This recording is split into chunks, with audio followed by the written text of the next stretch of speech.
So apparently, OpenAI just killed N8n with Dev Day last week. That's the headline going around, right? AgentKit, OpenAI's new feature, is the N8n killer. But hold up, did they really? Because if you actually look past the hype, the truth is a bit less dramatic. OpenAI's new AgentKit isn't here to destroy automation tools like N8n. It's solving a totally different problem. Think of it like this. AgentKit is like a Tesla.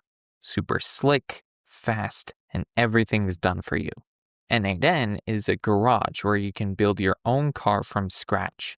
Faster, bigger, and however you want. So before you believe the OpenAI just killed N8n posts, let's actually see what both tools can and can't do. Every time OpenAI releases something new, social media goes wild. But that's not how technology actually works. These tools aren't fighting for survival. They're built for different users. The problem is the hype confuses everyone, especially beginners who just want to automate their business or workflow. They think, oh no, I picked the wrong tool, or do I have to start over with OpenAI now? And that confusion wastes time, kills momentum, and stops people from learning the real skill that matters, knowing when and why to use each tool. So in this video, we're cutting through the noise. We'll compare OpenAI's AgentKit with N8n side by side,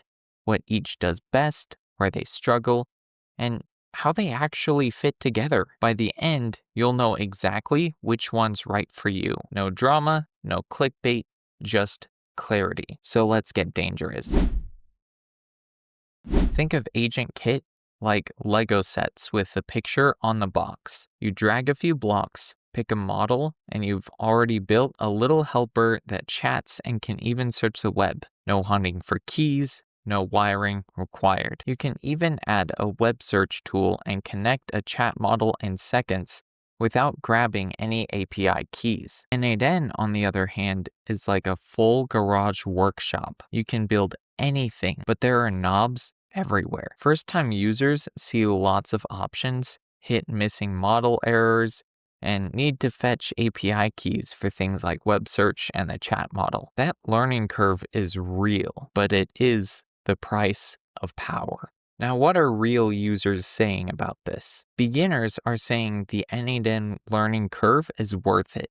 Start simple, expect a few head scratchers, and then it clicks. Tips include pin data at checkpoints, use retry, and yes, the payoff comes after those first weeks. Others push back on the hype from OpenAI's Dev Day, noting AgentKit is exciting but not a replacement. N8n still shines once you want depth and integrations. Community threads regularly acknowledge that N8n isn't too difficult, just a curve you master with practice. Even broader automation subs say that AgentKit buzz skews beginner-friendly, while N8n are still crushing complex, error-tolerant flows. Why do beginners feel safer in AgentKit? You get a clean canvas where you can name your agent, paste instructions, pick a model, and add tools. No maze of toggles. And you get quick wins because you can add tools like web search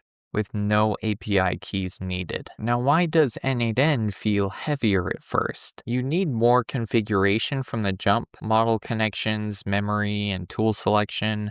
So it's easy to trip an error before you even start. To mimic AgentKit's built-in web search, you'll need to pick a tool and wire an HTTP request and supply credentials.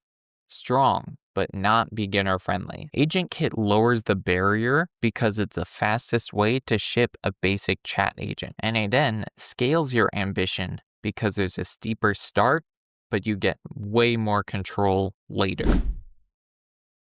AgentKit mostly just wakes up when you talk to it. N8n, on the other hand, has motion sensors, doorbells, timers, webhooks, tons of ways to wake your system up automatically. In AgentKit, every workflow starts with a single start node, and the practical way to fire it is to chat with it. There isn't a simple built-in run this every hour or when Gmail gets a message trigger exposed in the UI. Now you can embed with ChatKit or hit the agent via TypeScript or Python SDK, but scheduled and app event triggers aren't first class yet. But out of the box, N8n gives you native triggers everywhere. Email new message, multiple Slack events, webhooks, schedulers, Twilio, Drive, etc. That's why it excels at background automations at Fire without a human typing to a bot. N8n users recommend treating AgentKit as the brain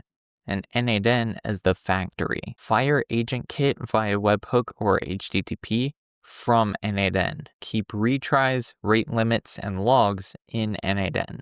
N8n tutorials emphasize schedule and webhook as the core pattern for full control over real-time and timed runs. Even in broader threads claiming ChatGPT killed N8n, top comments say use AgentKit for planning and chat, then hand off to N8n for triggers, retries, and timeouts. AgentKit is clean but limited right now. You can add web search in seconds and it just works. No API keys. Great for quick wins. Tool options are a small set. A client tool for sending data to the ChatKit widget and MCP servers like Gmail, Calendar, Drive, and Outlook are useful, but everything has to be in that MCP server, and the catalog isn't huge yet. You can bridge to other ecosystems via MCP, including Zapier or custom servers, but it's not as open-ended as calling any random API directly. Meanwhile, N8n has hundreds of native tools, plus a talk to any API custom request node. N8n ships with hundreds of native integrations. If a node exists, you click and go. When there is no native node, you can use the HTTP request node to talk to any API. This is why builders call it the most powerful tool. Reddit users echo this constantly. The HTTP node is your best friend for connecting to anything with docs. Sub-workflows let you compose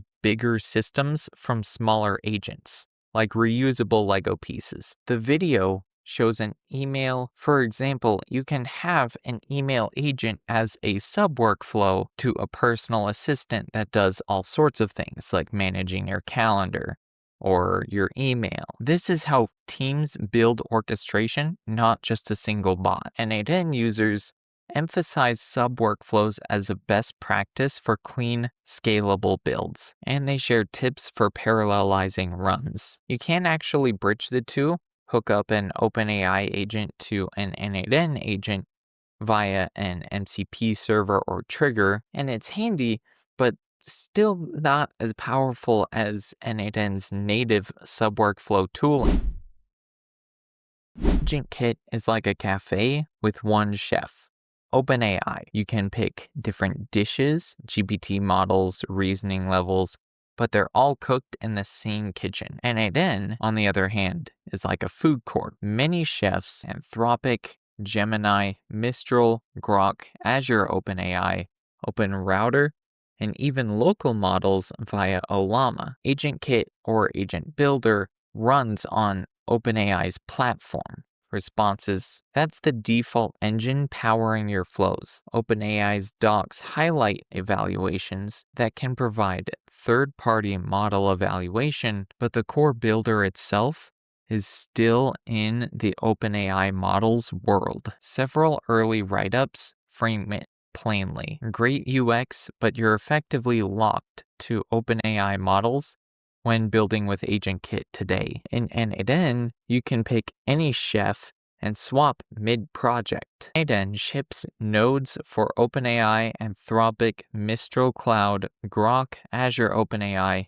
and Google Vertex or Gemini right in the UI. You can point your AI agent to whichever you want. Via OpenRouter, you can route to dozens of models behind one API, change the model name, and just keep building. When there isn't a native node, Builders just use the HTTP request node and hit any provider's API. This is why many N8n users call it model agnostic. Model switching with OpenRouter in N8n is a common pattern. One key, swap providers like Claude, GPT-4, Perplexity, just by changing the model string. You also have local models with Ollama for fully local private LLMs. In practice, teams mix and match. They use different models for different tasks, reasoning versus drafting versus coding inside N8n, because it's easy to swap nodes or endpoints. Bottom line, AgentKit is a smooth ride,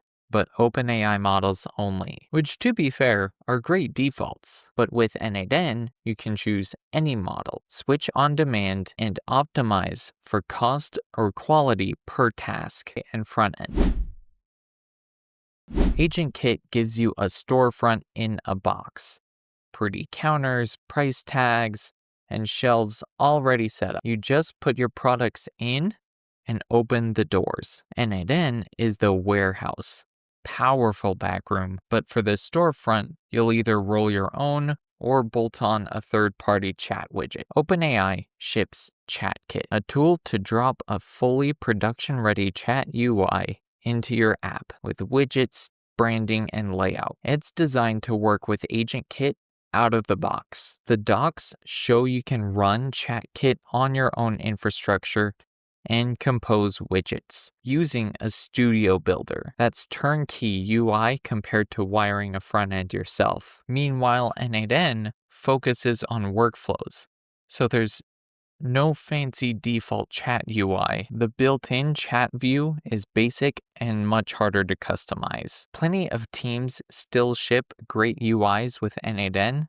They just add a layer. For example, an official N8n chat embeddable widget, open source, and chat UI projects and no-code embedders the community shares. Or you can roll your own. Folks hook up teams, custom React front ends, or tools like Lovable via webhooks. A common user pattern is to use webhook node, persist data, then query in the UI. Builders who want click to embed polish gravitate to AgentKit and ChatKit for speed. N8n users say you can get a nice UX, but expect extra steps. AgentKit is like renting a condo in the fancy high-rise. The building is secure and the maintenance is handled, but the landlord sets the rules and holds the master keys. N8n is like owning a house. You choose the locks, where the rooms go, and what happens to your mail. More work up front, way more control later. AgentKit is fully managed and it's the fastest to turn on because it runs entirely in OpenAI's cloud. That's great for speed, no servers to set it up, but it does mean OpenAI's platform controls where all your agents and data live. If your company is already all in on OpenAI services, this trade-off can be perfectly fine for quick internal wins. Community sentiment mirrors this. People describe AgentKit as cloud-only today and wonder how or if it will open up. Meanwhile, N8n can be self-hosted anywhere and you keep the data. It is source available and code available and can be hosted in the cloud, on-prem, or locally, giving you full control over data flow and storage, especially if you also run local LLMs. Real-world builders deploy N8n on their own servers with cost and privacy benefits and treat it like a mini platform they own. Teams can also share production patterns, one instance per client or isolated stacks like Docker Compose and Portainer for quick rollouts, SSO in front, and CI/CD to push workflow JSON safely.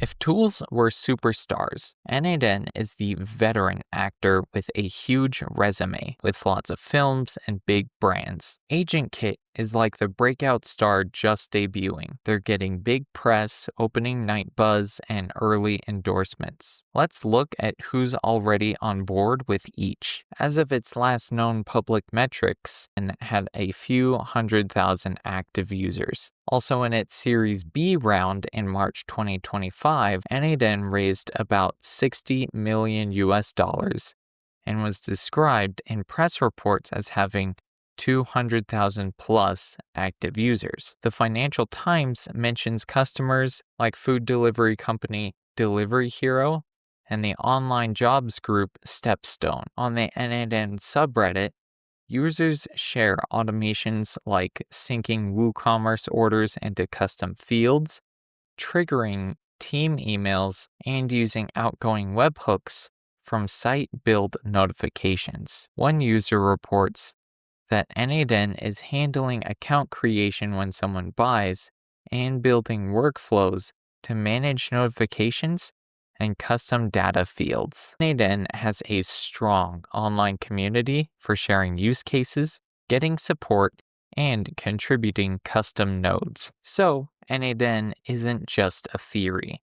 People and businesses already rely on it in production for meaningful automations. Now, because AgentKit is brand new, it was launched at Dev Day 2025, it doesn't have decades of usage, but it does have strong signals. OpenAI's own launch page mentions that developers had already built agentic workflows on its responses API and named examples like Klarna, building a support agent that handles 2/3 of tickets, and Clay, using it to 10x growth. A content cloud company called Box publicly announced using AgentKit plus its evals system to deploy agentic workflows, citing that it automated prompt optimization, saved engineering effort, and allowed iterative improvements. In VentureBeat's coverage, AgentKit is framed as OpenAI's push to simplify agent development